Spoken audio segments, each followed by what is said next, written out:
Hello everyone and welcome to this technical analysis video here at xn.com. We have a very busy week ahead of us, packed with central bank decisions, with the most important ones being the FOMC on Wednesday, the Bank of England on Thursday, and the Bank of Japan during the Asian session Friday. So let's get the ball rolling with the Fed. Expectations are for the committee to stand pat, and there is only a 40% probability for another hike before this tightening campaign ends. Investors also see a series of rate cuts. Actually, they anticipate 80 basis points worth of rate reductions for 2024. So if the committee stands pat, the attention will fall on the updated economic projections and the new dot plot. The euro-dollar suffered last week following the ECB decision and hints that interest rates in Eurozone have probably reached a peak. And an updated dot plot in the US pointing to confirming the case of another hike by the Fed, and also pointing to less than anticipated rate cuts during 2024 could bring euro-dollar under renewed selling interest. The pair broke below the very important zone of 106.65 after the ECB decision.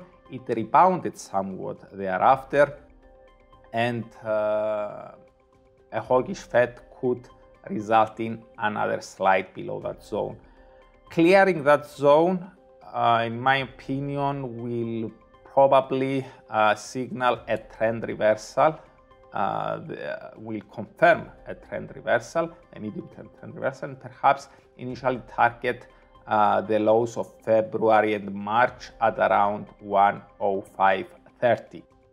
If we see another break below that zone, then we may experience extensions towards the next important support zone of 102.90. Now our oscillators corroborate the case for further declines. We see that the MACD lies below both its 0 and trigger lines, indicating downside speed.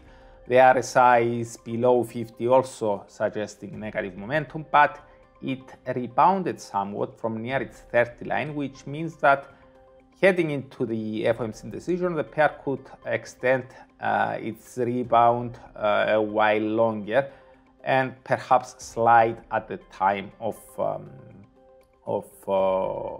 the decision.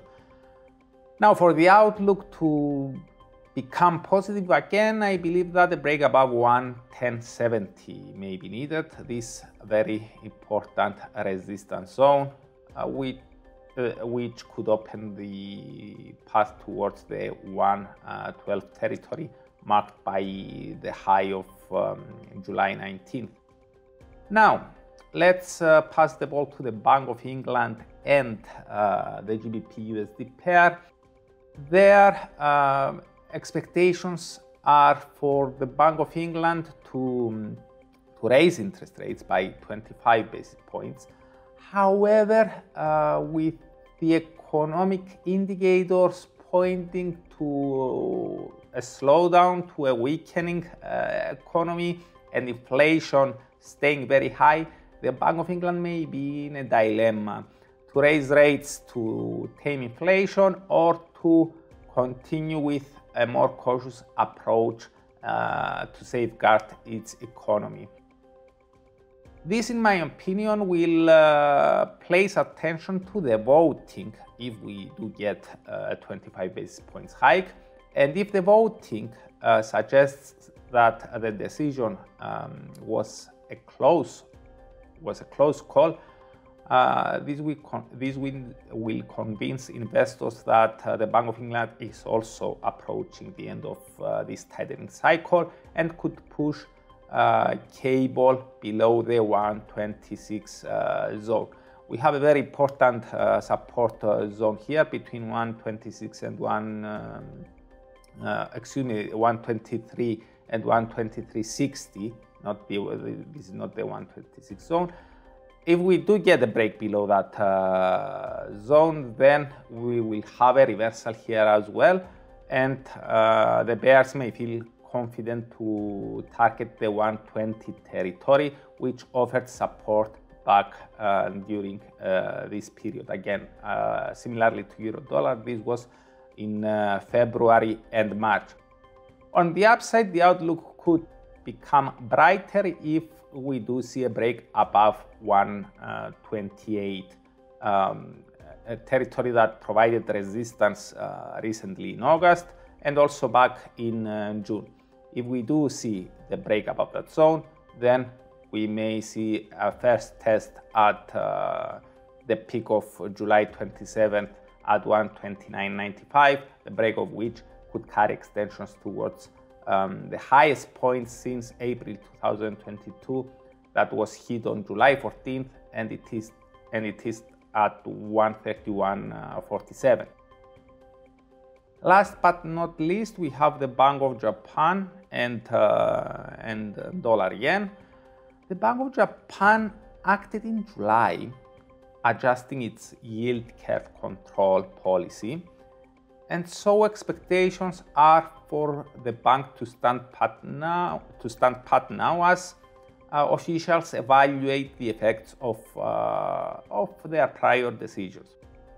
Dollar yen has been in an uptrend mode, and if indeed the Bank of Japan stands pat combined with a potentially hawkish Fed, the pair could extend its advances perhaps towards the 148.85 zone marked by this peak here, the break of which could allow for more bullish extensions perhaps towards the 151.85 zone marked by this peak here. For the outlook of dollar yen to turn bearish, the pair may need to break below the 141.50 zone, because such a break will also confirm the violation of this uptrend line here drawn from the low of March 24th. If we do get that break, then the bears may feel confident to push the battle towards the 138 zone, which offered support in July. Another break could carry larger bearish implications and perhaps target the 133.70 zone. So that's it from me. Thank you very much for watching and listening, and I hope you have a great day.